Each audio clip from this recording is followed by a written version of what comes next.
câmaras secretas, caixões impossíveis e cidades perdidas sob as pirâmides. E se os mistérios mais estranhos do Egito ainda estiverem enterrados abaixo?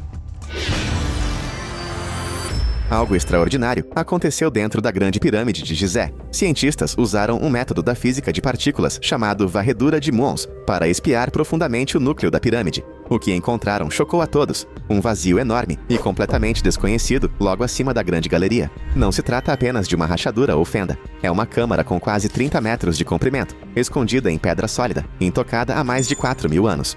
Ninguém entrou. Nenhuma ferramenta chegou até ela. Nenhum robô conseguiu ver o que há lá dentro. Está completamente isolado dos corredores conhecidos, porque os antigos construtores se dariam ao trabalho de esconder um espaço tão grande, sem deixar uma única pista em textos ou esculturas antigas. Alguns acreditam que esta câmara pode ser o verdadeiro sepulcro do faraó Quéops, ainda intocado e repleto de tesouros inimagináveis. Outros dizem que pode ser uma isca, parte de um sistema de segurança maior, destinado a confundir ladrões de túmulos. E há as teorias mais ousadas, aquelas que sugerem que este espaço nunca foi destinado a humanos, que pode conter algo mais antigo que a própria pirâmide, algo escondido de propósito. A estrutura e a localização da câmara não correspondem a nenhuma lógica arquitetônica conhecida. É como se tivesse sido inserida na planta da pirâmide no último momento, ou deixada lá para alguém em um futuro distante. Parece menos um erro e mais uma mensagem esperando para ser decodificada.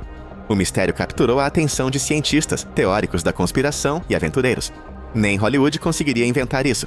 É como algo saído de Indiana Jones. O fato de que em 2025 ainda não sabemos o que há dentro do monumento mais famoso do mundo é absurdo. O Egito ainda não permitiu escavações.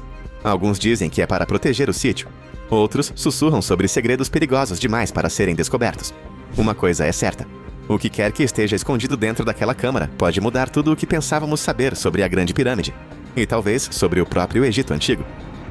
Em uma das tumbas menos conhecidas de Gizé, arqueólogos descobriram algo que não deveria estar ali, pelo menos não onde o encontraram. Um sarcófago de granito vermelho, pesando várias toneladas, esculpido com tanta precisão que parece ter sido moldado com ferramentas que ainda não conseguimos explicar completamente. Eis a diferença. O granito vermelho não é nativo de Gizé. Ele vem de Assuã, a quase 800 quilômetros de distância. E mover algo daquele tamanho, através de terreno desértico, há mais de 4.000 anos, isso é um mistério em si. O que é ainda mais estranho é que o túmulo onde foi encontrado é modesto, sem hieróglifos, sem grandes decorações, nada que sugira status real. Então, por que se dar ao trabalho de colocar um sarcófago de granito de alto nível em um local que não corresponde ao seu valor? Alguns acreditam que ele foi reaproveitado ou escondido deliberadamente. Outros suspeitam que foi colocado lá como parte de um disfarce para um enterro muito mais antigo. E há também o artesanato. A tampa se encaixa tão perfeitamente que você nem consegue enfiar uma lâmina lá dentro. Marcas de ferramentas são quase inexistentes. Parece mais usinagem do que cinzelamento. Esse nível de precisão é algo que os construtores modernos associam a equipamentos guiados por computador. Como os trabalhadores antigos faziam isso com ferramentas de cobre e martelos de pedra. As teorias variam de técnicas antigas perdidas a influências externas, sim, incluindo visitantes do além. E quando você pensa que não pode ficar mais estranho, isso se conecta a outro enigma, esculpido não em pedra, mas nas estrelas.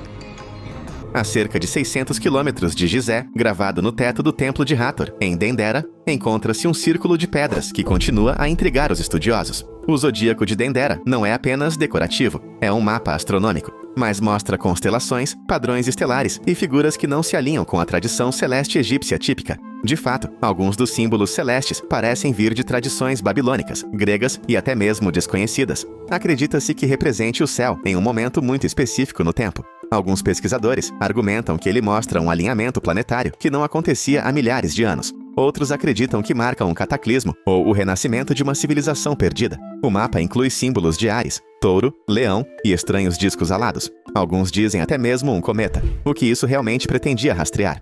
O layout tem uma precisão assustadora. Alguns estudiosos acreditam que se tratava de uma espécie de mapa celeste codificado, possivelmente ligado a alinhamentos de pirâmides ou mesmo a portais celestiais. Teóricos marginais vão além, afirmando que isso prova que os antigos egípcios tinham acesso a conhecimentos muito além de sua era, talvez até mesmo a dados astronômicos transmitidos por civilizações pré-humanas. Seja um calendário religioso, um aviso cósmico ou algo completamente diferente, uma coisa é clara: o zodíaco de Dendera se parece menos com arte antiga e mais com uma mensagem escrita na linguagem do próprio universo. E, estranhamente, pode ter algo em comum com outro mistério egípcio: olhos que parecem enxergar no escuro. Escondida nas câmaras escuras do Templo do Vale, perto da Esfinge, arqueólogos descobriram uma estátua nada menos que assombrosa. É o faraó Khafre, esculpido em diorito sólido. Mas o que realmente chama a atenção são os olhos. Originalmente incrustados com quartzo e cristal de rocha, eles não eram apenas decorativos. Com pouca luz, refletiam a luz de forma sinistra, fazendo a estátua parecer viva. Historiadores dizem que ela simbolizava a visão divina. Mas como conseguiram cortar e cravar pedras translúcidas com tanta precisão? Esses olhos de cristal são alinhados de modo a emitirem um olhar realista e cintilante. Especialistas em óptica que estudaram a estrutura concordam. Há mais do que apenas artesanato. Alguns até sugerem que os olhos foram feitos para captar ou direcionar a luz, possivelmente como parte de um mecanismo ritualístico. Não se tratava de um experimento esquecido. Estátuas com olhos semelhantes foram encontradas em outros lugares, mas nunca com o mesmo nível de precisão técnica. Seriam resquícios de uma ciência esquecida? Uma que entendia não apenas luz e sombra, mas também como manipular a própria percepção? São descobertas como essa que fazem o Egito parecer menos uma civilização antiga e mais um mundo onde as fronteiras entre religião, ciência e ilusão eram tênues, possivelmente por design. E essas linhas tênues persistem nos escritos religiosos mais antigos da Terra. Bem no fundo da pirâmide de Unas, algo notável cobre as paredes. Não tesouros, nem ouro, mas inscrições. Milhares de hieróglifos, esculpidos diretamente na pedra. Estes são os textos das pirâmides, os escritos religiosos mais antigos conhecidos no mundo. Muito antes da Bíblia, do Alcorão ou da Torá, essas inscrições descreviam a jornada da alma, os céus e os rituais necessários para alcançar a vida após a morte. Mas não se trata de simples orações. Eles falam sobre caminhos estelares, escadas serpenteantes e deuses viajando por portais cósmicos. Algumas seções soam mais como um guia para navegar no espaço do que um hino religioso, e não foram feitos para os vivos. Esses textos foram escondidos, nunca destinados a serem vistos novamente depois que o túmulo fosse selado. Curiosamente, eles não seguem uma ordem consistente. Alguns estudiosos acreditam que foram reunidos a partir de tradições orais ainda mais antigas. Outros acreditam que foram cuidadosamente organizados para formar uma espécie de código sagrado, totalmente compreendido apenas pelos mais altos sacerdotes do Egito, ou talvez por outra pessoa. Ninguém sabe quem os escreveu, nenhuma assinatura, nenhum autor. Apenas um sistema de símbolos que ainda hoje confunde os tradutores. E, no entanto, eles parecem obcecados por estrelas, direções, portais e ascensão. É como se os antigos egípcios não estivessem apenas tentando homenagear os mortos, mas tentando enviar alguém ou algo para outro lugar. Durante décadas, rumores sobre uma cidade oculta sob as areias de Gizé têm despertado a imaginação. E nos últimos anos, esses rumores têm se intensificado. Diversos levantamentos de radar de penetração no solo, conduzidos por equipes egípcias e pesquisadores independentes, detectaram vazios profundos e simétricos, além de padrões em forma de grade sob o planalto. Não apenas câmaras isoladas, mas algo muito mais elaborado. Túneis, salas, espaços enormes e conectados. Alguns pesquisadores acreditam que isso pode ser o que restou de uma cidade soterrada, mais antiga que as próprias pirâmides. As autoridades egípcias têm sido cautelosas em relação a escavar muito fundo. Oficialmente, é para proteger o planalto. Extraoficialmente, alguns dizem que é porque não entendem completamente o que há lá embaixo. Um relatório de 1978 sugeriu uma estrutura de vários níveis sob a área da esfinge. Desde então, o acesso a partes dessa zona foi restrito. O que eles estão tentando preservar ou esconder? Há até especulações, apoiadas por textos antigos e escaneamentos modernos, de que a cidade subterrânea já teve seus próprios sistemas de água. Uma teoria sugere a presença de um rio, agora enterrado, rico em depósitos de ferro, possivelmente de cor vermelha, que corria sob essas estruturas. Muitos pesquisadores acreditam que esta cidade pode ser pré-dinástica, construída por uma civilização cujos registros nunca entraram na cronologia oficial do Egito. Se confirmada, reescreveria a história como a conhecemos. Não estamos falando apenas de algumas câmaras. Esta seria a maior descoberta arqueológica subterrânea da Terra. Uma cidade enterrada sob os monumentos mais icônicos já construídos, ainda esperando para ser trazida à luz. No sul do Egito, às margens do Nilo, em Kom-Ombo, ergue-se um templo diferente de qualquer outro, dedicado ao deus crocodilo Sobek. E bem ao lado dele, arqueólogos descobriram algo que parece saído de um antigo filme de terror. Um poço escondido cheio de crocodilos mumificados. Não um ou dois, mas dezenas. Alguns pequenos, outros com mais de 4 metros de comprimento, cuidadosamente embrulhados, preservados e enterrados sob o piso do templo. Durante séculos, esse poço permaneceu selado. Foi somente em escavações recentes que a abóbada foi acidentalmente violada. Dentro, havia fileiras de restos de crocodilos, colocados como oferendas. Alguns eram embrulhados em linho e revestidos de resina. Outros eram adornados com marcas decorativas. Acredita-se que não eram apenas animais. Eram considerados recipientes sagrados do próprio Sobek. Os antigos egípcios acreditavam que essas criaturas eram representações vivas do poder divino e que seu enterro era um ritual sagrado. Mas é aqui que a coisa fica ainda mais estranha. A localização do poço era desconhecida mesmo em dinastias posteriores. Nenhum registro o menciona, nenhum mapa o mostra. É como se estivesse escondido deliberadamente. Seu conteúdo selado, não apenas de saqueadores, mas do próprio tempo. E a câmara foi projetada de uma forma que abafava sons, até mesmo passos. Alguns pesquisadores sugerem que ela pode ter sido usada em procissões cerimoniais, onde sacerdotes realizavam ritos silenciosos sobre esses animais no escuro. Poderia este túmulo subterrâneo ter sido parte de uma tradição secreta do sacerdócio, escondida dos olhos do público? Até hoje, muitas das múmias de crocodilo permanecem intocadas, armazenadas em cofres especiais no museu ao lado do templo. Os visitantes podem vê-las, mas ninguém sabe ao certo por que tantas foram enterradas em um único local, ou o que elas deveriam proteger ou conter. Há algo incomum pulsando sob o planalto de Gizé, e não é um mito. Nos últimos anos, equipes científicas usando equipamentos de mapeamento eletromagnético detectaram anomalias estranhas nas profundezas do complexo das pirâmides. Essas não são apenas peculiaridades naturais. Em certos pontos, especialmente perto da Esfinge e entre a Grande Pirâmide e a Pirâmide de Khafre, os campos aumentam dramaticamente sem nenhuma fonte visível. É como se algo subterrâneo ainda estivesse ativo. As leituras são de baixa frequência, mas estáveis, quase como um zumbido. Engenheiros dizem que a energia pode ser causada por cavidades subterrâneas cheias de água rica em minerais ou antigos condutores de cobre. Mas há um problema. Não há evidências sólidas de tais estruturas, onde a energia é mais forte. E, no entanto, os campos persistem. Isso levou a todos os tipos de teorias. Alguns acreditam que os antigos construtores usaram a pirâmide como uma espécie de dispositivo de energia, um amplificador que funcionava com o campo magnético natural da Terra. Outros afirmam que o local abrigou algo muito mais antigo que o Egito dinástico, uma fonte de energia perdida no tempo. Até o nome de Nikola Tesla foi mencionado, dada a proximidade de seus sistemas teóricos de energia sem fio, com o layout e os ângulos da pirâmide. Até hoje, o governo egípcio não permitiu perfurações profundas nas áreas onde os campos mais fortes foram registrados. Os céticos dizem que é exagero. Os defensores dizem que a verdade está a poucos metros abaixo da superfície. De qualquer forma, Gizé não é apenas pedra e areia. Algo está zumbindo abaixo dela. E ninguém parece pronto, ou disposto, a explicar o quê.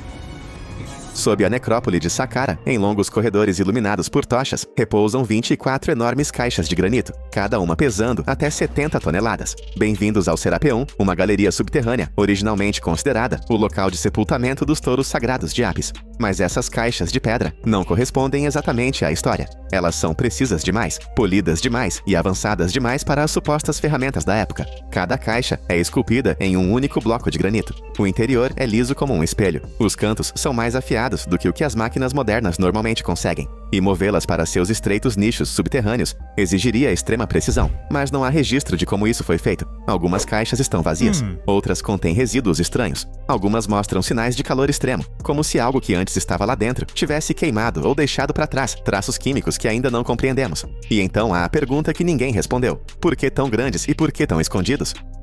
Enquanto a egiptologia tradicional sustenta que o Serapeum era usado para enterros de touros, pesquisadores alternativos sugerem que as caixas eram usadas para algo completamente diferente, talvez como recipientes de energia, unidades de armazenamento de relíquias poderosas ou algo que nem conseguimos definir. Seja qual for a sua finalidade, as caixas parecem completamente deslocadas. São avançadas demais para serem explicadas apenas com ferramentas de cobre e força bruta, e continuam em silêncio sob a areia. Enormes quebra-cabeças em salas construídas para mantê-las fora da vista, talvez até mesmo fora do pensamento. Quando o antigo historiador grego Heródoto visitou o Egito, afirmou ter visto algo ainda mais impressionante do que as pirâmides. Um colossal labirinto subterrâneo perto da cidade de Hawara. Segundo ele, o local possuía mais de 3.000 câmaras, acima e abaixo do solo, repletas de esculturas, pilares e segredos. Era tão vasto e complexo que nenhum visitante conseguia ver tudo em um único dia. Avançando para o século XX, e adivinhe, arqueólogos encontraram algo sob Hawara. Usando um radar de penetração no solo, descobriram uma enorme estrutura retangular subterrânea, maior que um campo de futebol, com paredes interseccionadas e corredores ocos. Mas então, tudo ficou em silêncio. O sítio foi fechado, inundado e a escavação oficial interrompida. Ninguém foi autorizado a cavar adequadamente desde então. Alguns acreditam que as autoridades egípcias estão se contendo devido à instabilidade estrutural. Outros acham que há algo lá embaixo que muda tudo. Seriam os registros de uma civilização esquecida? Ou talvez os restos do verdadeiro Salão dos Registros, frequentemente ligado à Atlântida em teorias marginais? Talvez nunca saibamos. O labirinto permanece oficialmente inexplorado e enterrado sob camadas de areia, lodo e segredo. Mas está lá. E pode conter mais história do que todas as pirâmides juntas. Nas profundezas do Saara egípcio, em uma área desolada perto do planalto de Gilf-Kebir, exploradores encontraram uma caverna que não deveria existir, não neste lugar, não nestas condições. Chama-se Caverna das Bestas e, em seu interior, encontram-se mais de 8.000 pinturas rupestres, muitas delas datando de mais de 7.000 anos. Isso é mais antigo que as pirâmides, mais antigo que qualquer dinastia conhecida. E o que elas mostram? Esse é o verdadeiro mistério. As pinturas incluem pessoas, animais e o que parecem ser estranhas criaturas híbridas, seres com dedos longos, cabeças enormes e membros bizarros.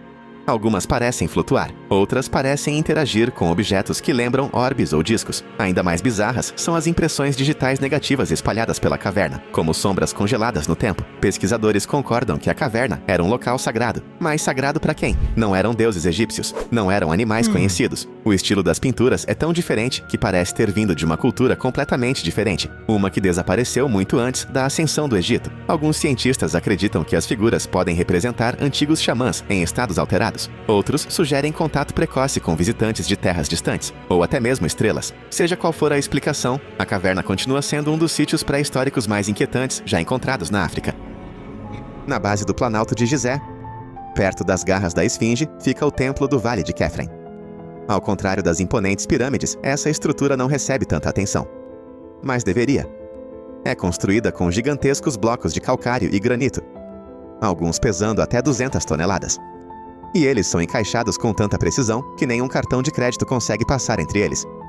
Ninguém sabe exatamente como foi feito. Não há inscrições detalhando o processo de construção, nenhum registro explicando como esses megálitos foram cortados, transportados e empilhados de forma tão organizada. A pedra mostra sinais de modelagem avançada, superfícies polidas, cantos quadrados, costuras firmes. Engenheiros modernos afirmam que replicá-la hoje exigiria guindastes e ferramentas de corte a laser. Alguns acreditam que este templo é anterior à pirâmide ao lado. Os padrões de erosão no calcário sugerem que ele pode ter resistido a condições climáticas extremas, possivelmente datando de uma época em que a região de Gizé era mais tropical. Se isso for verdade, o templo pode ser milhares de anos mais antigo do que pensávamos, construído por uma civilização perdida na história. E, estranhamente, não parece um túmulo ou local religioso, parece uma máquina. Um edifício funcional com um propósito que ainda não descobrimos. O que ele pretendia proteger ou gerar? Muito antes de Stonehenge surgir na Inglaterra, no meio do deserto ocidental do Egito, alguém construiu um misterioso círculo de pedras à beira de um antigo lago. Este local se chama Nabta Playa e pode ser o alinhamento astronômico mais antigo já descoberto, datando de mais de 7.000 anos. Isso foi séculos antes das pirâmides, antes mesmo da invenção da roda. À primeira vista, parece um modesto aglomerado de pedras, mas quando os pesquisadores mapearam o traçado, perceberam que o círculo se alinha precisamente com o solstício de verão e certas constelações estelares, incluindo Órion e Sírius, assim como as pirâmides de Gizé o farão posteriormente. Seria coincidência ou parte de uma tradição muito mais antiga? Nas proximidades, arqueólogos também desenterraram megálitos enterrados, dispostos em linhas que parecem rastrear o movimento do Sol e das estrelas. Encontraram restos humanos em covas rasas, cercados por ossos de gado e oferendas, sugerindo que se tratava de um local espiritual ou ritual. Mas quem o construiu e para onde foram? Os construtores de Nabta Playa desapareceram muito antes do primeiro faraó egípcio. Alguns acreditam que eram nômades que desenvolveram técnicas complexas de mapeamento do céu. Outros acreditam que eram os ancestrais dos construtores das pirâmides, guardiões de um conhecimento perdido transmitido em segredo. De qualquer forma, este calendário do deserto sugere uma civilização que entendia o céu melhor do que jamais imaginamos. Agora imagine estar no meio do Saara e avistar enormes vértebras fossilizadas despontando da areia. Isso é Wadi al-Hitan, também chamado de Vale das Baleias. Este não é apenas um sítio de fósseis. É um leito marinho inteiro congelado no tempo, repleto de restos de enormes criaturas marinhas que outrora dominaram esta terra, na época em que o Egito ainda era submerso. Aqui jazem os ossos do Basilosaurus, uma baleia de 15 metros de comprimento, com dentes que mais se assemelham aos de um crocodilo. Tinha patas traseiras minúsculas, prova de que as baleias andavam antes de nadar. Perto dali, encontram-se esqueletos de Dorudon, peixes-bois, tubarões e até peixes há muito extintos. Os ossos estão tão bem preservados que alguns ainda guardam vestígios de conteúdo estomacal. Mas o que torna este sítio estranho não é apenas a sua idade ou preservação. É a questão de por que está tão concentrado ali. Dezenas de criaturas enormes, muitas deitadas em posições realistas, todas reunidas num só lugar. Teria sido um antigo local de alimentação, um evento de morte em massa repentina ou algo mais? Até hoje, o Wadi al-Hitan oferece um dos retratos mais nítidos do passado remoto da Terra. No entanto, situa-se silenciosamente no deserto, longe das multidões de turistas. Aqui, a natureza escreveu a sua própria versão da história, uma versão anterior às pirâmides, às pessoas e até mesmo à Terra que hoje chamamos de Egito. a poucos passos das pirâmides, escondido atrás da grande esfinge e soterrado sob toneladas de areia, encontra-se um lugar misterioso e esquecido: o chamado Túmulo dos Pássaros. Oficialmente redescoberto no início dos anos 2000 por exploradores como Andrew Collins. Essa passagem subterrânea penetra fundo na rocha e se abre para uma série de câmaras, completamente proibidas para turistas e praticamente ausentes dos guias turísticos. O que foi encontrado lá dentro levantou mais perguntas do que respostas. Acredita-se que a tumba tenha abrigado restos mumificados de estranhas criaturas aviárias. Não apenas ibis ou falcões típicos, que eram comumente enterrados no Egito, mas criaturas com crânios de formatos estranhos e estruturas ósseas estendidas. Alguns teóricos sugerem que poderiam ser híbridos sagrados ou animais mutantes mantidos para rituais de culto. Outros vão ainda mais longe, propondo que as aves não eram nativas do Egito, ou mesmo da Terra. Fragmentos de esqueletos teriam sido recuperados antes que a câmara fosse selada novamente. Fotos existem, mas quase nunca são divulgadas. O que está claro é que esta tumba era importante. As paredes estavam marcadas com sinais de atividade antiga, padrões cerimoniais de queimadas e o que parece ser um selamento deliberado por blocos de pedra, como se alguém quisesse escondê-la permanentemente. Nas profundezas das areias de Saqqara, arqueólogos abriram um poço selado por mais de 2.500 anos. No fundo, descobriram algo surpreendente: um caixão dourado em perfeitas condições, pertencente a um homem chamado Psamtik, possivelmente um sumo sacerdote. O sarcófago era revestido de folhas de ouro e continha textos sagrados inscritos com a finalidade de guiar a alma para a vida após a morte. Mas o que tornou a descoberta verdadeiramente chocante foi seu isolamento. Nenhum sinal de saque, nenhuma parede desabada, apenas um sepultamento impecável, como se o próprio tempo o tivesse ignorado. Alguns acreditam que o túmulo foi escondido de propósito, protegido pelas areias e esquecido intencionalmente. Centenas de relíquias cercavam o caixão, estátuas em miniatura, amuletos de proteção e ferramentas misteriosas. Uma teoria sugere que o sepultamento de Psamtik fazia parte de uma tradição secreta do sacerdócio, destinada a preservar o conhecimento proibido. Em uma terra repleta de lendas, o caixão de Psamtik não era apenas um local de descanso final, era uma mensagem enterrada em ouro, esperando o momento certo para ser vista. Talvez esse momento seja agora. Imagine uma cena dramática: incenso girando, sacerdotes cantando e uma múmia ou estátua no centro. Este era o antigo ritual egípcio de abrir a boca, uma cerimônia sagrada para restaurar os sentidos de uma pessoa morta para a vida após a morte. Ao tocar os lábios com ferramentas simbólicas, os sacerdotes acreditavam que poderiam despertar a alma, permitindo que ela comesse, bebesse e falasse no outro mundo. Por que todo esse esforço? Na crença egípcia, a alma, ou Ka, precisava de comida e bebida para sobreviver após a morte. Sem esse ritual, o Ka seria cortado, levando a uma existência inquieta. Sacerdotes em peles de leopardo empunhavam ferramentas especiais em uma performance cheia de significado cósmico. Isso não se limitava a múmias. Estátuas de deuses e faraós também passavam pelo ritual, simbolicamente trazendo-os à vida. É uma mistura impressionante de arte, religião e devoção familiar que mostra o profundo respeito que os egípcios tinham pela vida e pela morte. Imagine caminhar perto do Nilo e tropeçar em um crocodilo enorme, apenas para vê-lo reverenciado como um deus. Sobek, a divindade com cabeça de crocodilo, era temida e adorada no Antigo Egito. Por quê? O Nilo era a tábua de salvação do Egito, fornecendo água e comida, mas seus crocodilos eram mortais. Sobek personificava essa natureza dupla, destruição e fertilidade reunidas em uma. Sacerdotes em templos como o de Kon-Ombo mantinham crocodilos como animais sagrados, mimando-os com comida e joias. Quando morriam, esses répteis eram mumificados, embrulhados com cuidado e enterrados em tumbas especiais. Não era apenas superstição. Sobek simbolizava força, proteção e o poder vivificante do Nilo. Os crocodilos eram vistos como a forma viva de Sobek, e as pessoas acreditavam que honrá-lo mantinha o rio fluindo e os répteis calmos. Festivais eram realizados em sua homenagem, e seus seguidores ofereciam comida e riquezas em santuários. Estranho? Para mentes modernas, com certeza. Mas para os egípcios, adorar Sobek era sua maneira de domar o poder selvagem da natureza e garantir prosperidade para a terra.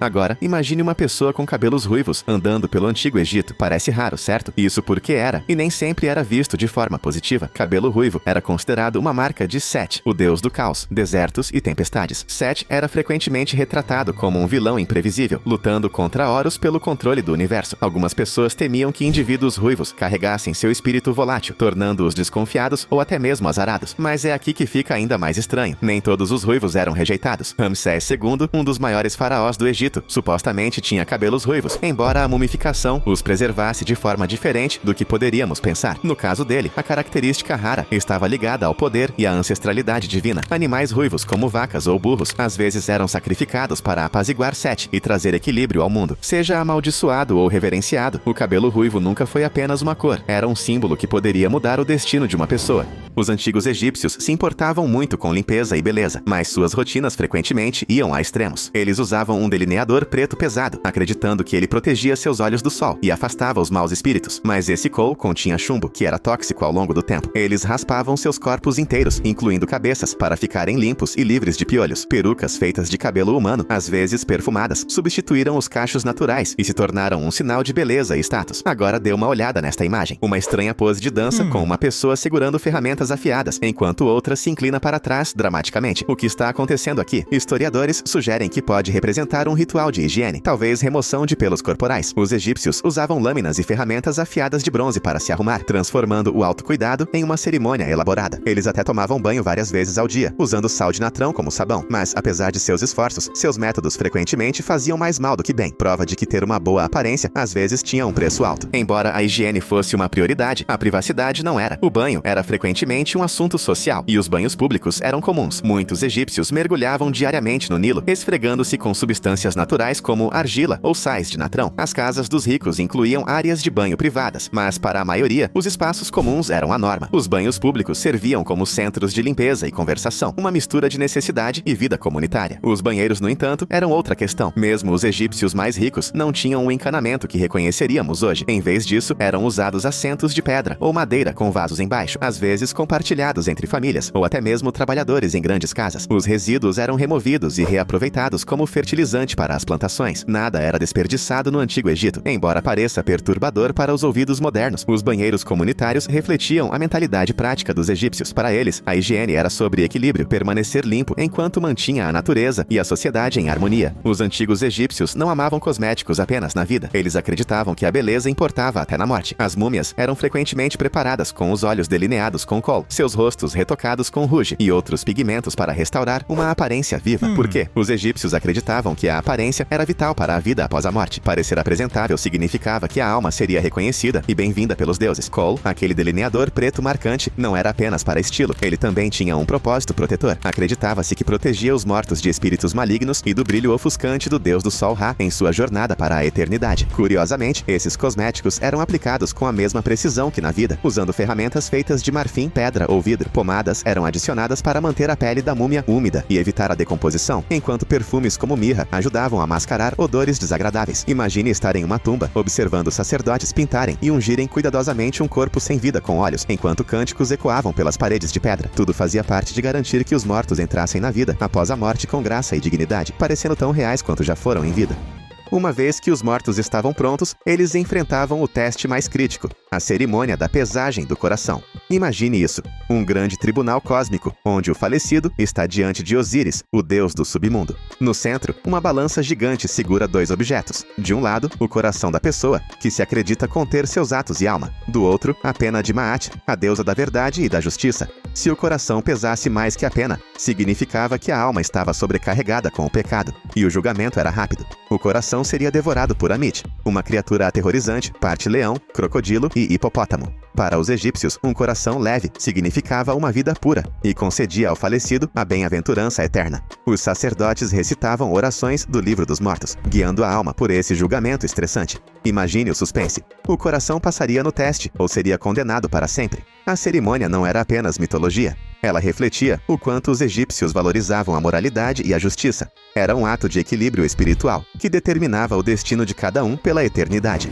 E se você pudesse dormir em um templo para curar uma doença ou receber conselhos divinos, é exatamente isso que os antigos egípcios faziam, conhecida como incubação. Essa prática envolvia dormir durante a noite em templos sagrados, esperando por sonhos enviados pelos deuses. Indivíduos doentes ou aqueles que buscavam respostas deitavam-se em esteiras ou bancos de pedra cercados por estátuas de divindades. Os sacerdotes agiam como intérpretes de sonhos, traduzindo visões em mensagens de deuses como Thoth, o guardião da sabedoria, ou Imhotep, um deus da cura. Essas festas do do pijama não eram tão repousantes quanto parecem. Os rituais frequentemente envolviam jejum, beber misturas de ervas ou estar cercado por ar pesado de incenso para convidar sonhos. Alguns sonhavam com curas, como qual erva usar ou a qual deus orar, enquanto outros acordavam com visões enigmáticas que somente os sacerdotes conseguiam decodificar. Imagine a mistura de desespero e esperança, esperando por um sinal do divino na quietude de um salão sagrado. Pode parecer estranho agora, mas para os egípcios, os sonhos eram a conexão definitiva entre mortais e deuses, uma tábua de salvação para a cura, ou respostas que nenhum médico terreno poderia fornecer.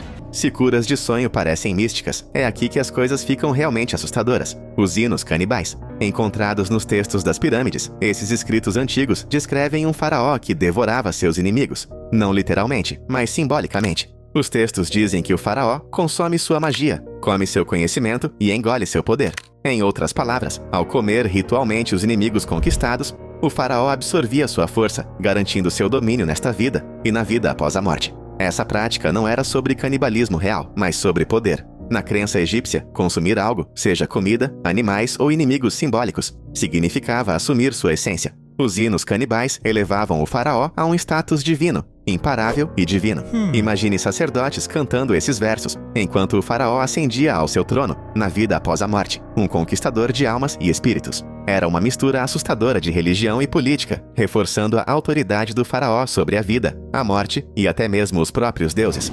Quando se trata de comida, os antigos egípcios tinham uma dieta que era fascinante e às vezes estranha. O pão era o alimento básico indiscutível, mas muitas vezes vinha com uma crocância inesperada. Por quê? Areia e grãos de pedras de moer se misturavam à massa, desgastando os dentes das pessoas ao longo do tempo. Do lado da proteína, peixes, gansos e patos eram comuns, enquanto os egípcios mais ricos apreciavam carne bovina em ocasiões especiais. Mas é aqui que fica estranho. Eles comiam flores de lótus. As pétalas eram secas, moídas e transformadas em farinha, enquanto as sementes eram torradas como pipoca. Para adoçar as refeições, os egípcios dependiam do mel, considerado uma iguaria. Para os menos afortunados, gafanhotos ou cebolas cruas frequentemente compunham uma refeição básica, mas nutritiva. Eles também acreditavam que certos alimentos tinham propriedades mágicas. O alho, por exemplo, não era apenas para dar sabor, era comido para aumentar a força e evitar doenças. Essa dieta, por mais estranho que pareça, refletia sua abordagem prática à comida, sobrevivência, sustento e um pouco de simbolismo. Se o pão era o alimento da vida, a cerveja era a bebida que a tornava completa. Na verdade, os egípcios consideravam a cerveja tão essencial que era consumida por todos, homens, mulheres e até crianças. Mas esse não era o tipo de cerveja que você beberia em um bar moderno. A cerveja egípcia era espessa, turva e muito menos alcoólica, muitas vezes mais próxima do pão líquido do que de uma boa cerveja gelada. Era feita de pães de cevada fermentados, embebidos em água, até formar uma bebida espumosa e nutritiva. Os trabalhadores que construíam as pirâmides eram pagos em rações de cerveja, até 4 litros por dia. Não era apenas um matador de sede. A cerveja era cheia de calorias e nutrientes, tornando-a vital para a sobrevivência. Mesmo na morte, a cerveja seguia os egípcios para a vida após a morte. Jarras da bebida eram colocadas em tumbas para garantir que o falecido nunca ficasse com sede. Para os egípcios, a cerveja não era apenas uma bebida, era uma tábua de salvação, uma cola social e um presente sagrado dos deuses. Falando em cerveja, vamos falar sobre uma das tradições mais selvagens do Antigo Egito, a festa da embriaguez. Uma vez por ano, os egípcios se reuniam para uma celebração completa dedicada à deusa Hathor, a senhora do amor, da música e da alegria. Mas esta não era uma festa comum. As pessoas bebiam até ficarem estuporadas, de propósito. O objetivo era honrar um mito em que Hathor se transformava em uma leoa vingativa. Para acalmar sua fúria, os deuses a enganaram para beber cerveja tingida de vermelho para parecer sangue. Ela bebeu tanto que desmaiou, salvando a humanidade. O festival espelhava esse mito, com cerveja fluindo sem parar em homenagem a Hathor. Os foliões cantavam, dançavam e celebravam até caírem em sono bêbado, acreditando que esse ato de intoxicação os aproximava dos deuses. Parece selvagem para os padrões de hoje, mas para os egípcios era uma maneira de se conectar com o divino, por meio da alegria, da música e sim, litros de cerveja. Mas os egípcios não reservavam seus rituais somente para os humanos. Entre no mundo das múmias animais, uma prática tão fascinante quanto bizarra. Gatos, crocodilos, babuínos e até falcões eram mumificados em grande número. Por quê? Os animais eram vistos como mensageiros sagrados dos deuses, e mumificá-los era uma forma de honrar essas criaturas divinas. Por exemplo, os gatos representavam Bastet, a deusa do lar e da fertilidade. Milhares de múmias de gatos foram encontradas em templos, delicadamente embrulhadas em linho e enterradas com cuidado. Alguns animais também eram mumificados como oferendas. Os adoradores pagavam sacerdotes para embalsamar um animal e dedicá-lo a um deus, esperando por bênçãos divinas. Crocodilos mumificados para Sobek, falcões para Horus. A lista continua. No entanto, nem todas essas múmias eram genuínas. A produção em massa levou alguns sacerdotes a criar múmias falsas, embrulhando fardos vazios de linho para atender à demanda. Sejam reais ou falsas, as múmias de animais refletem a profunda reverência dos egípcios pela natureza e sua crença de que até mesmo a menor criatura tinha um papel na ordem cósmica. Os antigos faraós egípcios não eram apenas governantes, eles eram considerados deuses vivos, elos diretos entre os céus e a terra. Para manter seu sangue divino puro, muitos faraós se casavam dentro de suas próprias famílias. Sim, isso significava irmãos se casando com irmãs, tios se casando com sobrinhas, e às vezes até mesmo pais se casando com filhos. Embora isso pareça chocante para nós, para os egípcios, era um ato sagrado para garantir que o status divino do faraó permanecesse imaculado. Eles acreditavam que tais uniões refletiam os relacionamentos de seus deuses, como Ísis e Osíris, um par de irmãos. Veja o rei Tut, por exemplo. Registros históricos mostram que ele se casou com sua meia-irmã, Ankhesenamun. Embora esses casamentos garantissem a legitimidade real, eles também trouxeram consequências não intencionais, problemas genéticos. Muitas múmias, incluindo a de Tutankhamon, revelam deformidades físicas, provavelmente causadas por endogamia. No entanto, para os egípcios, o simbolismo superava os riscos. Casar membros da família não era tabu, era um ato de importância cósmica, uma tradição que colocava seus faraós firmemente entre os deuses, com casamentos divinos garantindo sua linhagem. Os faraós também tinham maneiras únicas de exibir poder, e uma das mais estranhas era usar barbas falsas. As barbas no Antigo Egito eram símbolos de divindade e autoridade, mas aqui está a reviravolta. Até mesmo governantes mulheres as usavam. A rainha Hatshepsut, uma das faraós mais poderosas do Egito, usava uma barba cerimonial para reforçar sua legitimidade como governante. Ela pode ter sido uma mulher, mas com sua barba falsa e trajes masculinos, ela se declarou igual a qualquer rei. Essas barbas não eram seus pelos faciais comuns, feitas de metal, couro ou materiais tecidos. Elas eram presas durante cerimônias religiosas e eventos públicos. O estilo em si importava. Uma barba longa e curva era reservada para deuses, enquanto barbas mais curtas e retas simbolizavam governantes terrenos. Para os egípcios, a barba não era sobre gênero, era sobre poder. Seja homem ou mulher, usar uma conectava os governantes ao divino, enfatizando seu direito divino de comandar. Mas até os faraós mais poderosos adoeciam, e quando isso acontecia, os egípcios recorriam a remédios que variavam de engenhosos a completamente bizarros. Seu conhecimento médico era surpreendentemente avançado. Rolos de papiro mostram que eles podiam consertar ossos quebrados, costurar feridas e diagnosticar doenças. No entanto, seus tratamentos frequentemente misturavam ciência com magia. Para dores de cabeça, os médicos prescreviam cebolas esmagadas, esfregadas nas têmporas. Para tosse, uma mistura de mel e tâmaras cozidas. Parece inofensivo, certo? Bem, fica mais estranho. As dores de dente eram tratadas com uma pasta feita de ratos moídos, enquanto outros remédios incluíam sangue de lagarto e esterco de burro. Por que curas tão estranhas? Os egípcios acreditavam que a doença não era apenas física, mas frequentemente causada por espíritos malignos ou deuses descontentes. Então, junto com tratamentos práticos, os sacerdotes recitavam feitiços ou colocavam amuletos no paciente para afastar forças sobrenaturais. Para eles, a medicina não era apenas uma ciência, era uma arte sagrada, misturando os mundos natural e espiritual para trazer cura e equilíbrio. Para doenças que não podiam ser curadas com magia ou remédios estranhos, os curandeiros egípcios às vezes recorriam à cirurgia. Uma de suas técnicas mais ousadas era a trepanação, ou perfuração de buracos no crânio. Parece bárbaro, mas a trepanação era uma tentativa de aliviar a pressão, a dor ou até mesmo libertar espíritos malignos presos dentro da cabeça de um paciente. Evidências disso foram encontradas em crânios antigos, alguns mostrando sinais de cura, prova de que o paciente sobreviveu ao procedimento. As ferramentas usadas eram simples, mas eficazes. Facas afiadas e brocas, provavelmente feitas de bronze, eram esterilizadas com fogo. Praticantes habilidosos cortavam ou perfuravam cuidadosamente o osso, enquanto outros mantinham o paciente firme. Considerando que isso foi há milhares de anos, a taxa de sobrevivência era surpreendentemente alta. A trepanação pode parecer assustadora hoje, mas reflete a compreensão avançada dos egípcios sobre a anatomia e sua determinação em salvar vidas, não importa quão extremo fosse o método. Se você acha que as tendências da moda hoje são rígidas,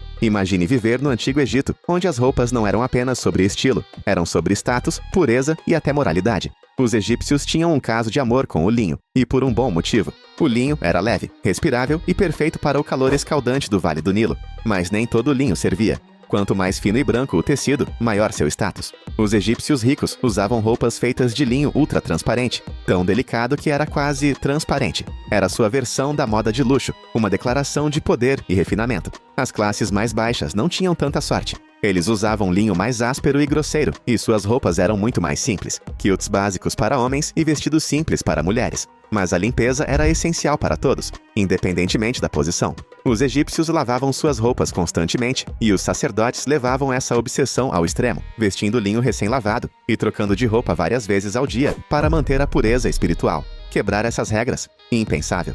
Roupas sujas ou usadas de forma inadequada não eram apenas uma gafe, eram vistas como um insulto aos próprios deuses. Para os egípcios, as roupas não eram apenas tecidos, eram um fio que conectava a humanidade ao divino.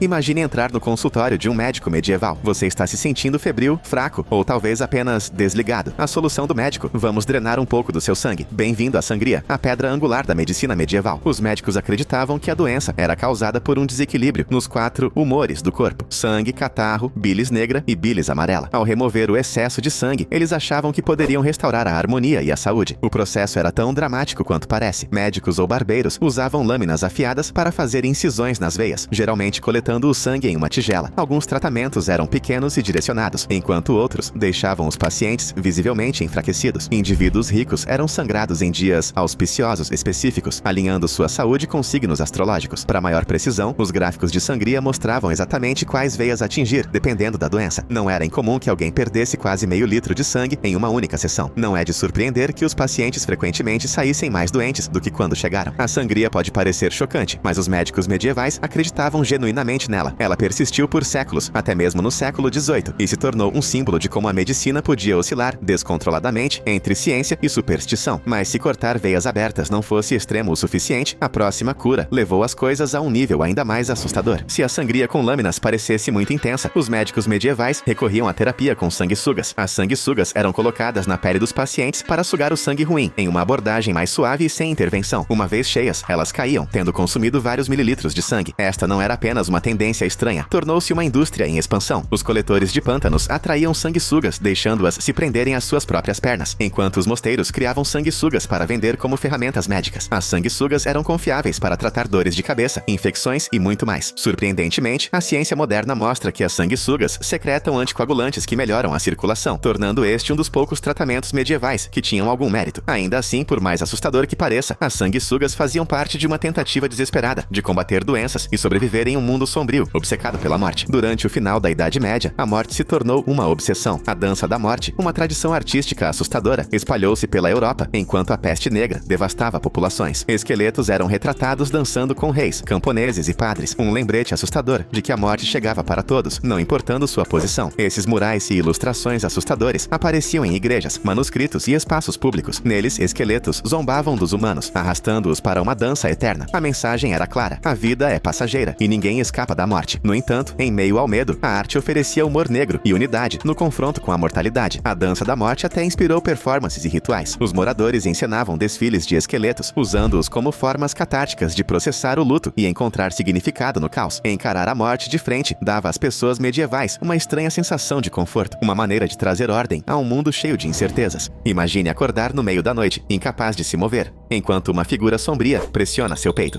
Para as pessoas na Idade Média, isso não era apenas um pesadelo, era um encontro aterrorizante com um ser sobrenatural. Esse fenômeno, agora entendido como paralisia do sono, era conhecido como Síndrome da Velha Bruxa. Muitos acreditavam que uma criatura demoníaca, frequentemente descrita como uma bruxa ou bruxa, sentava-se em seu peito, roubando seu fôlego ou até mesmo tentando reivindicar sua alma. Pesadelos não eram vistos como inofensivos, eles eram temidos como presságios, maldições ou sinais de possessão. As pessoas faziam de tudo para se proteger. Amuletos, orações e água benta eram usados para afastar espíritos malignos que espreitavam na escuridão. Alguns acreditavam que colocar objetos de ferro, como facas ou ferraduras perto da cama, manteria as bruxas afastadas. Os próprios sonhos eram vistos como mensagens poderosas, boas ou más, de Deus, do diabo ou de espíritos inquietos. Acordar ofegante não era apenas assustador, parecia um verdadeiro contato com o sobrenatural. Esse medo do invisível fazia de cada noite um campo de batalha em potencial, onde o próprio sono se tornava uma aposta perigosa. O Kola Super Deep Borehole nunca foi pensado para ser uma porta para nada. Começou como um projeto científico na União Soviética, uma missão para perfurar o mais fundo possível na crosta terrestre. Eles queriam estudar o que havia por baixo, expandir os limites da geologia e talvez até chegar mais perto do manto da Terra. O que eles encontraram, no entanto, foi algo que deixou até os cientistas mais céticos desconfortáveis. A perfuração começou na década de 1970 em uma parte remota da península de Kola, na Rússia. Quanto mais fundo eles iam, mais estranhas as coisas se tornavam. No início, a perfuração atingiu temperaturas muito mais altas do que o esperado, quase 175 graus Celsius, a cerca de 12 quilômetros de profundidade. A rocha deveria ser sólida naquela profundidade, mas agia de forma estranha, quase como se algo estivesse se movendo abaixo da superfície. Então vieram os ruídos. Durante uma das fases de perfuração profunda, os trabalhadores relataram ter ouvido sons estranhos vindos do poço. A princípio, eles descartaram como ruído de equipamento ou atividade sísmica, mas quanto mais fundo eles perfuravam, mais alto ficava. Os sons não se assemelhavam aos gemidos usuais de rochas se movendo ou tremores subterrâneos. Eles eram diferentes. Eram vozes, ecoando, distantes, quase humanas, mas distorcidas e não naturais. Gravações foram feitas. Aqueles que ouviram descreveram como uma mistura avassaladora de lamentos e gritos desesperados. Alguns se recusaram a trabalhar no projeto depois disso. Eles disseram que era como se o chão abaixo deles estivesse vivo, algo observando de baixo. Os rumores se espalharam rápido. As pessoas sussurravam que os cientistas tinham chegado à beira do próprio inferno, que eles quase tinham atravessado e deixado algo sair. Os relatórios oficiais descartaram os sons como fenômenos geológicos, o resultado de mudanças de pressão ou fraturamento de rochas. Mas essas explicações não agradaram a todos. Se isso fosse verdade, por que alguns engenheiros se recusaram a falar sobre o que ouviram? Porque houve cortes repentinos de financiamento e sigilo em torno das últimas fases do projeto. Eventualmente, o poço foi selado. O projeto foi abandonado, citando dificuldades técnicas e calor excessivo. Alguns dizem que foi porque as brocas continuavam quebrando. Outros acreditam que foi porque eles encontraram algo que ninguém deveria encontrar. Abaixo das pirâmides do Egito, um mundo oculto se estende muito abaixo da areia. Arqueólogos mapearam tumbas, câmaras funerárias e passagens esculpidas há milhares de anos. Mas alguns túneis desafiam a explicação. Eles não se conectam a tumbas, templos ou câmaras de tesouro. Eles simplesmente vão a lugar nenhum. Um desses túneis foi descoberto abaixo da pirâmide de Menkaure, em Gizé. Ele se estende por centenas de metros. Suas paredes são lisas, seu caminho deliberado, mas leva a um beco sem saída. Nenhum artefato, nenhuma inscrição, nenhum sinal do motivo pelo qual foi escavado em primeiro lugar. Outro fica abaixo da Grande Pirâmide, uma passagem quase perfeitamente reta, selada em ambas as extremidades. Tentativas de enviar câmeras robóticas para dentro foram recebidas com falhas técnicas e mal funcionamentos inexplicáveis. Quem construiu esses túneis e com qual propósito? Alguns teóricos acreditam que eram rotas de fuga. Outros dizem que escondiam algo que nunca deveria ser descoberto. Mas aqui está a verdadeira questão. Por que eles foram selados tão deliberadamente, quase como se alguém quisesse garantir que o que quer que estivesse lá dentro nunca visse a luz do dia? Se isso não fosse estranho o suficiente, túneis semelhantes foram encontrados em todo o mundo, em lugares onde civilizações antigas supostamente não tinham contato. E isso nos leva à Turquia, onde uma cidade subterrânea foi descoberta completamente por acidente. Um homem na Turquia estava reformando sua casa quando derrubou uma parede em seu porão. Em vez de tijolos e argamassa, ele encontrou uma passagem escura que se estendia muito além de sua propriedade. A princípio, ele presumiu que fosse um antigo depósito. Mas quando se aventurou para dentro, percebeu que não era apenas um cômodo. Era uma cidade inteira, enterrada sob a terra. Derinkuyu é uma das maiores cidades subterrâneas já encontradas. Ela tem vários níveis que se estendem por mais de 60 metros para baixo, completos com poços de ventilação, poços de água e enormes portas de pedra projetadas para selar seções inteiras. Milhares de pessoas poderiam ter vivido lá por meses, talvez anos, sem nunca precisar emergir. Mas por que uma civilização inteira escolheria desaparecer sob o solo? As teorias variam de guerras antigas a desastres cataclísmicos, mas alguns detalhes não batem. Os túneis são cortados com muita precisão. A circulação de ar é muito avançada para um simples esconderijo. Algumas câmaras parecem ter sido construídas para algo diferente de espaços de convivência, grandes demais para o conforto. Escadas que não levam a lugar nenhum. Portas selando seções que parecem vazias. Do que eles realmente estavam se escondendo? E por que essa cidade subterrânea se parece com os túneis estranhos e esquecidos sob as pirâmides? Talvez haja uma conexão, uma perdida sob séculos de pedra e segredo. E falando em coisas que não deveriam existir, vamos para o Texas, onde um muro enterrado no subsolo tem confundido os cientistas por anos. Abaixo do solo de Rockwall, Texas, foi feita uma descoberta que não deveria existir. Trabalhadores cavando para um poço nos anos 1800 encontraram algo sólido, enormes blocos de pedra empilhados ordenadamente, estendendo-se profundamente na terra. A princípio, eles pensaram que eram as ruínas de um antigo forte, mas conforme continuaram cavando, a estrutura não parou. Ela foi mais fundo, mais larga, formando o que parecia ser uma enorme parede enterrada. A formação é feita de pedras enormes, algumas pesando várias centenas de quilos, encaixadas com uma precisão inquietante. Alguns desses blocos têm o que parecem ser entalhes ou marcas de ferramentas, como se tivessem sido moldadas por mãos humanas. Mas é aqui que as coisas ficam estranhas. Os geólogos dizem que a rocha é natural, supostamente formada há mais de 100 milhões de anos. Se isso for verdade, então como essas pedras se alinharam tão perfeitamente? E por que elas se estendem por quilômetros abaixo do solo? Alguns acreditam que é obra de uma civilização antiga e esquecida. Outros insistem que é um fenômeno natural, uma aberração estranhamente simétrica da natureza. Mas há aqueles que sussurram que algo mais está em jogo, que estamos olhando para evidências de uma história perdida que nunca deveríamos ter descoberto. E falando em história perdida, vamos para o oceano, onde um continente inteiro submerso foi descoberto sob a Nova Zelândia.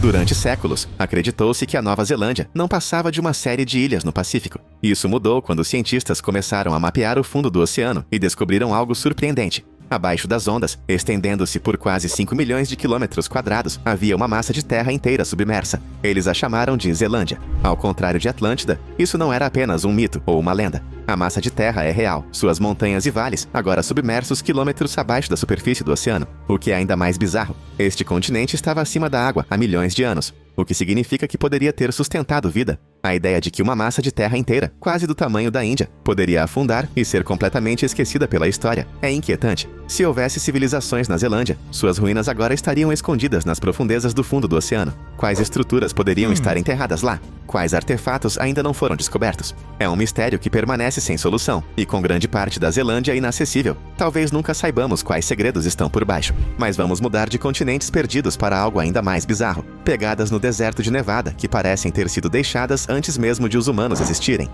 Em uma área remota de Nevada, foram encontradas pegadas que não fazem sentido. Elas parecem humanas, com impressões claras de dedos e calcanhares, mas têm milhões de anos, muito antes de os humanos modernos supostamente existirem. Ainda mais estranho, algumas parecem estar usando sapatos. Um dos exemplos mais famosos é uma pegada fossilizada, encontrada em uma rocha com mais de 300 milhões de anos. A impressão tem o formato de uma sola de sapato moderna, completa com um padrão de piso distinto. Como isso pode ser possível? Os humanos nem eram um conceito naquele ponto da história da Terra. Então, quem ou o que deixou essas pegadas? Geólogos tentaram explicá-las como formações naturais incomuns, mas os padrões são muito precisos, muito deliberados. Se forem realmente pegadas, isso reescreveria tudo o que sabemos sobre a história. Poderiam pertencer a uma espécie pré-histórica desconhecida? Ou é evidência de algo ainda mais perturbador, que alguém, ou algo, andou neste planeta muito antes de nós? De paredes impossíveis a continentes submersos e pegadas que não deveriam existir, essas descobertas desafiam tudo o que pensávamos que sabíamos. Mas quanto mais fundo cavamos, mais o passado se recusa a ficar enterrado.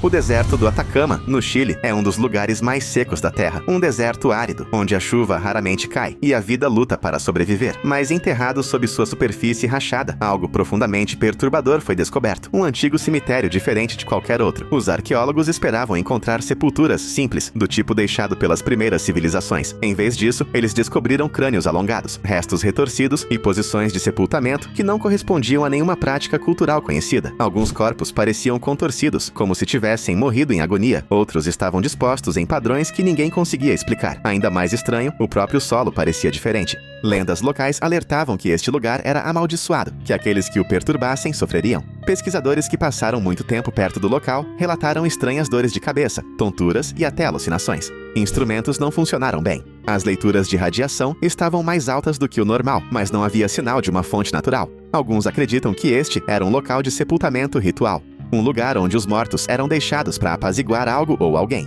Outros sugerem que era uma antiga zona de quarentena, onde os doentes eram deixados para morrer. Mas a verdadeira questão é, por que foi enterrado tão deliberadamente? Quem, ou o que, nunca deveria ter sido encontrado aqui?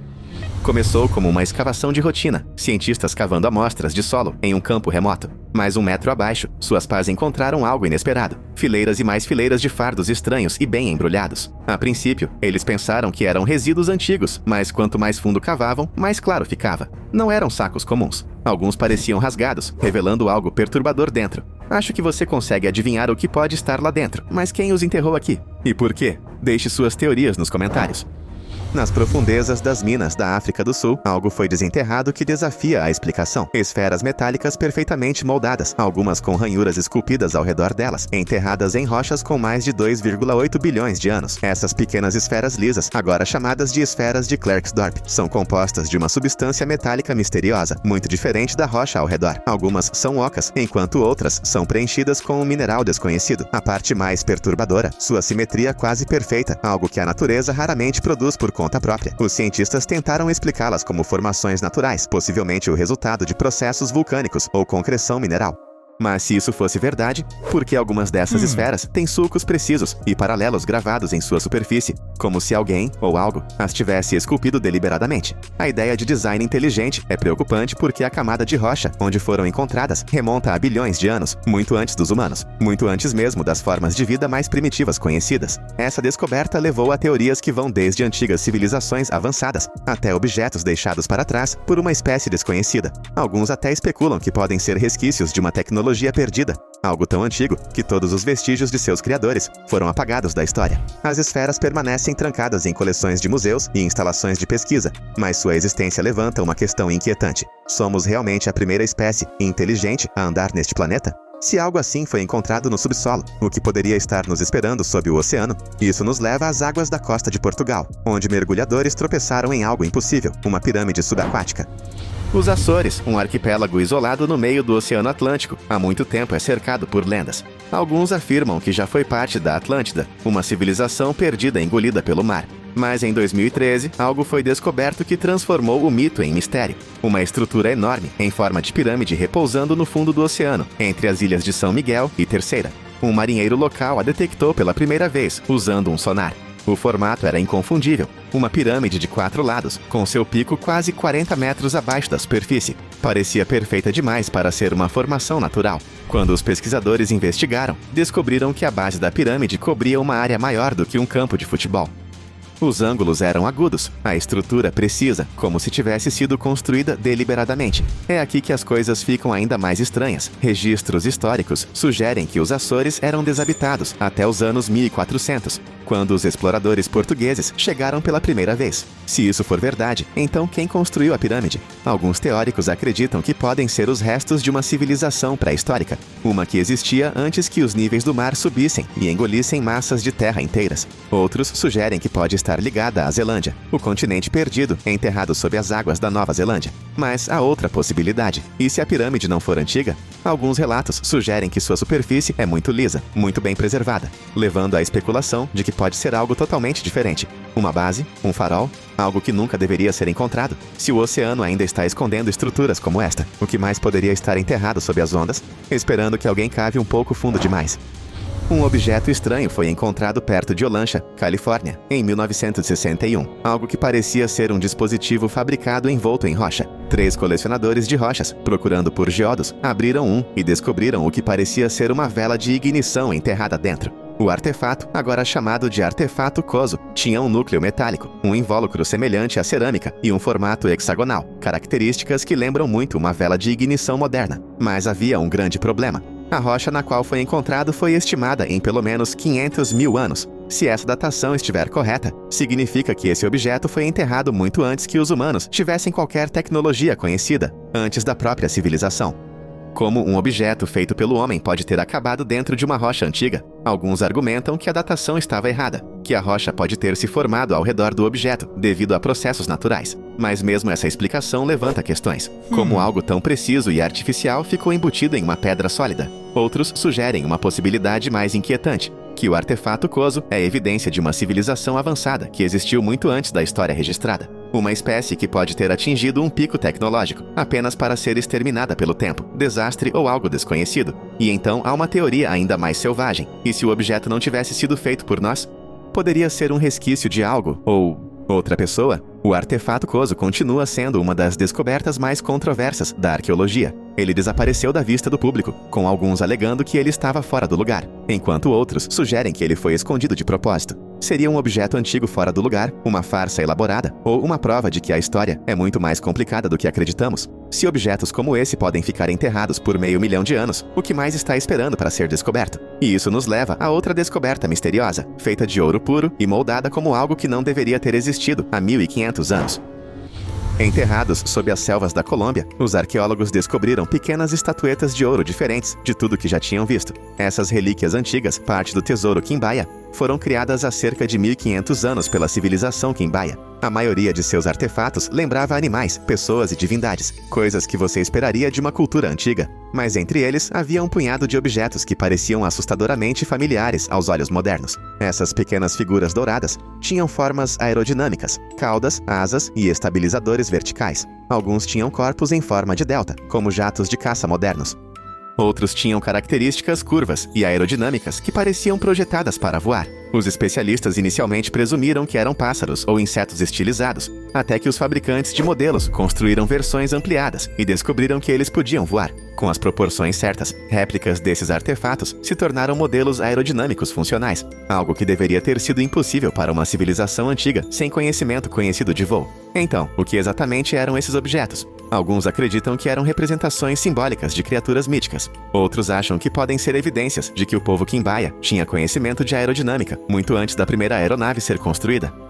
Mas então, há a teoria de que essas não são representações, talvez fossem modelos de algo real. Esses objetos dourados eram baseados em máquinas voadoras reais que uma vez voaram sobre as selvas da América do Sul. A arqueologia convencional descarta a ideia, mas a semelhança é inegável. O povo Quimbaya foi inspirado por algo que viu nos céus, ou eles simplesmente criaram objetos que coincidentemente lembram aeronaves modernas?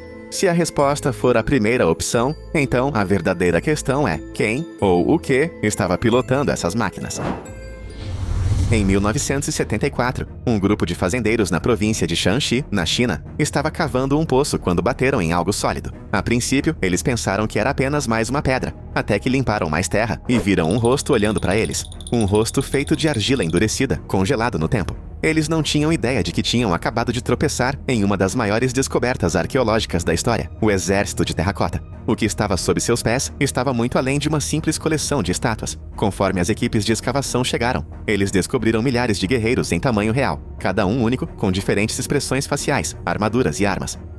Os soldados estavam em formação, protegendo algo ou alguém.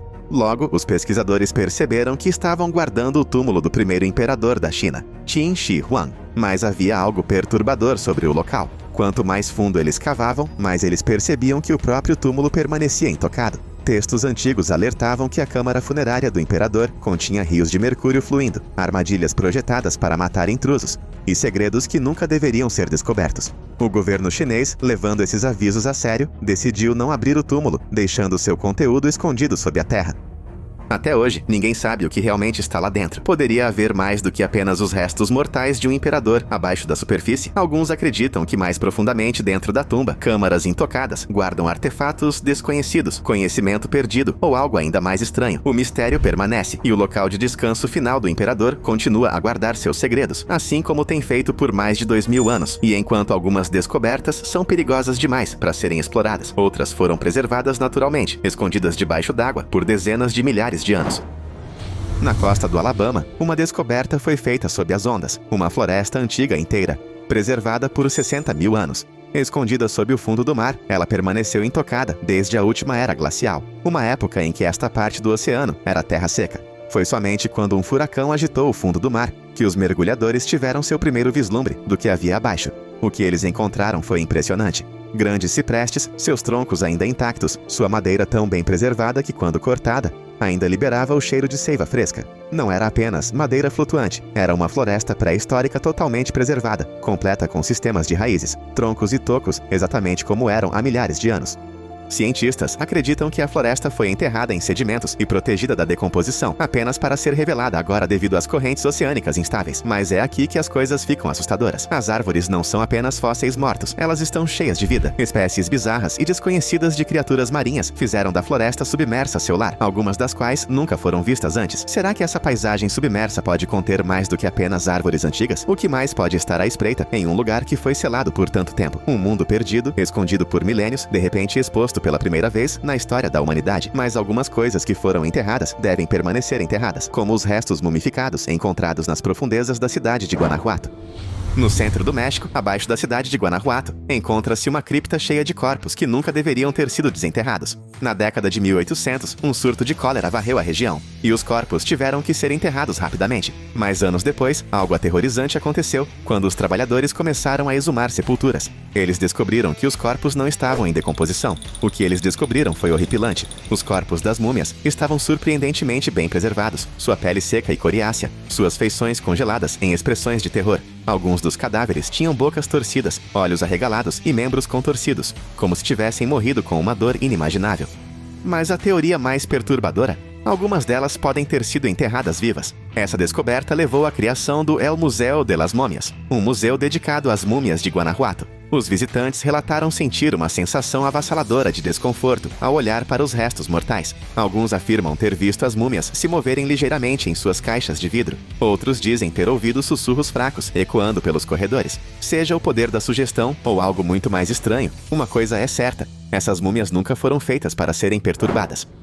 Enterrado sob um campo inglês por mais de 1.300 anos, o Staffordshire Hoard nunca deveria ter sido encontrado. Em 2009, um homem com um detector de metais descobriu algo brilhando no solo. O que ele encontrou foi a maior coleção de ouro anglo-saxão já descoberta. Mais de 3.500 peças de armas finamente trabalhadas, acessórios de armadura e misteriosos artefatos dourados. Mas o verdadeiro mistério é por que ele foi enterrado. Não havia moedas nem objetos completos, apenas fragmentos, como se o tesouro tivesse sido deliberadamente quebrado antes de ser escondido. Foi uma oferenda? Uma traição? Uma última tentativa de proteger algo poderoso? Ninguém sabe quem o enterrou, ou por que nunca voltaram para buscá-lo. Mesmo hoje, muitas das peças continuam sendo um quebra-cabeça. Alguns designs parecem quase avançados demais para sua época. Eles poderiam ser resquícios de conhecimento perdido, ou algo ainda mais estranho. Seja qual for a verdade, uma coisa é clara: alguém queria que ele permanecesse escondido.